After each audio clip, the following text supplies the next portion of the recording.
Death is inevitable, but the rate of decline is very much up to us. But the drawback that young people have is they only begin to realize the inevitability of the decline when it besets them. So your team that came in for testing that are in their 20s, when I'm looking at these results, there were issues that were uncovered that were a concern. And ignoring it doesn't lead to a good outcome when you're 65. But a lot of people have this issue, so it's okay to speak freely about this. Yep. The biggest concern is that Dr. Peter Attia is the go-to physician for high performers, celebrities, and anyone serious about unlocking the science behind a longer, stronger, and healthier life. I had a big epiphany at a funeral of a friend of mine who I realized had declined so much during their last decade that when they couldn't do those things that gave them pleasure because of injuries, aches, and pains, they weren't enjoying life. I call it the marginal decade.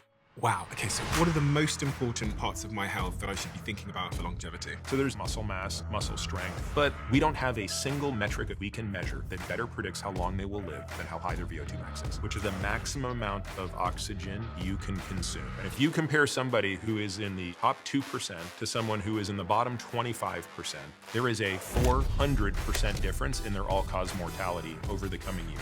But how do I know if it's an issue or not? We'll go into much more detail around that, but the way to avoid this is to train specifically for that marginal decade. And there's so many things that we just do wrong. So the sooner you start, the better. So rule number one,